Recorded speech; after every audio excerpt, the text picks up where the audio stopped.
నమస్తే friends, welcome back to అమ్మ చేతి కమ్మదనం. ఈరోజైతే ఊర మిరపకాయలు, వీటిని మజ్జిగ మిరపకాయలు కూడా అంటారు. టేస్ట్ అయితే చాలా చాలా బాగుంటాయి. పప్పన్నంలోకి, సాంబార్ అన్నంలోకి, ఏదైనా పులుసు కర్రీలోకి టేస్ట్ సూపర్ ఉంటాయి. ఈ ఊర మిరపకాయలు చేసే విధానం అయితే చూసుకుందాం. అలాగే ఫస్ట్ టైం నా వీడియో చూస్తున్నట్లయితే ఫుల్ వీడియో చూడండి. అమ్మ చేతి కమ్మదనం ఛానల్కి సబ్స్క్రైబ్ చేసుకోండి. మజ్జిగ మిరపకాయలు చేయడం కోసం మిరపకాయలని ఇలా మధ్యలోకి చీరుకుని పెట్టుకోవాలి. నేనైతే 2 కేజీలు మిరపకాయలని ఇలా మధ్యలోకి చీరి పెట్టాను. ఊర మిరపకాయలు ఊరబెట్టడానికి పెరుగు తీసుకోవాలి. నేనైతే పెరుగు తీసుకుని ఇలా మజ్జిగలా చేసుకుని పెట్టుకోవాలి. 2 లీటర్లు మజ్జిగ తీసుకోవాలి. 2 కేజీలు పచ్చిమిరపకాయలు అన్నమాట. ఇలా పచ్చిమిరపకాయలను ఇలా మధ్యలో చీరుకుని పెట్టుకోవాలి. ఇప్పుడైతే ఒక ప్లాస్టిక్ డబ్బా కానీ ఇటువంటిది ఒక రుత్తు కానీ తీసుకోవాలి. నా దగ్గర అయితే రుత్తు ఉంది. ఇలా మజ్జిగ చేసి పెట్టుకున్నాం కదా, పెరుగుని ఈ రుత్తులో వేసుకోవాలి. అలాగే ఈ మజ్జిగలో 2 నిమ్మకాయలు జ్యూస్ పిండుకోవాలి.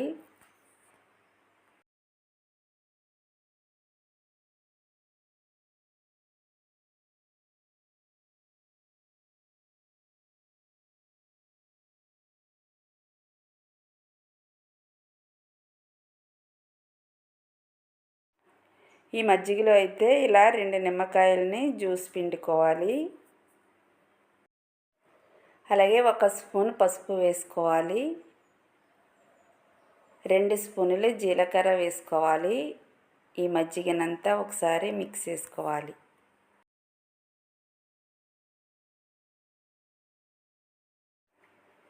ఇప్పుడైతే 1 కప్పు కళ్ళుప్పు వేసుకోవాలి. సాల్ట్ కూడా వేసుకోవచ్చు. కళ్ళుప్పు అయితే బాగుంటుంది.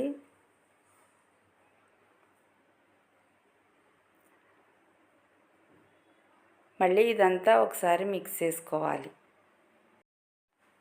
ఈ మజ్జిగనంతా ఒకసారి మిక్స్ చేసుకున్న తర్వాత మనం ముందుగా చీరు పెట్టుకున్న పచ్చిమిరపకాయలని వేసుకోవాలి.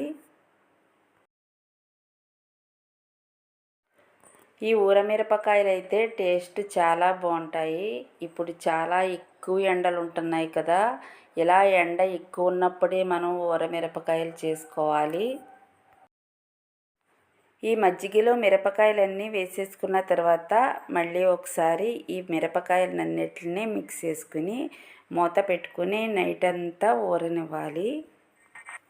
ఓకే, చూడండి, నైట్ అంతా మిరపకాయలు అయితే ఊరాయి. ఆ పొద్దుటైతే నేను ఎండలో ఆరబెడుతున్నాను.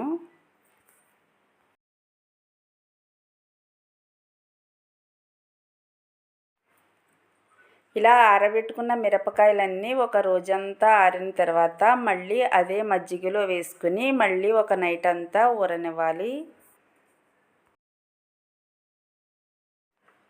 ఇలా ఊరబెట్టుకున్న మిరపకాయలన్నిటిని ఇలా పలసగా ఆరబెట్టేసుకోవాలి.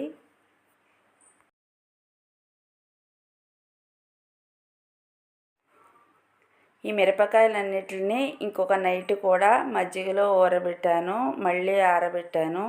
చూడండి, మిరపకాయలు అయితే 2 రోజులకి ఇలాగ ఆరాయన్నమాట.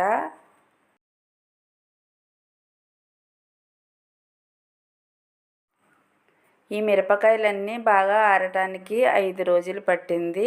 5 రోజులకే మిరపకాయలు అయితే బాగా ఆరి మజ్జిగ మిరపకాయలు అయితే రెడీ అవ్వాయి.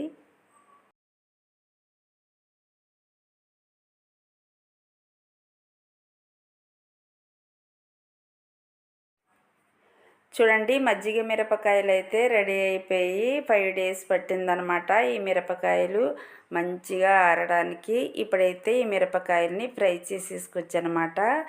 ఈ మిరపకాయలన్నిటిని డబ్బాలో వేసుకుని స్టోర్ చేసుకుంటే సంవత్సరం పాటు నిలవ ఉంటాయి. ఇప్పుడైతే ఈ ఊర మిరపకాయల్ని ఫ్రై చేసి చూపిస్తాను. స్టవ్ ఆన్ చేసుకుని కడాయి పెట్టుకుని ఆయిల్ బాగా వేడైన తర్వాత ఈ ఊర మిరపకాయలని వేసుకుని ఫ్రై చేసుకోవాలి.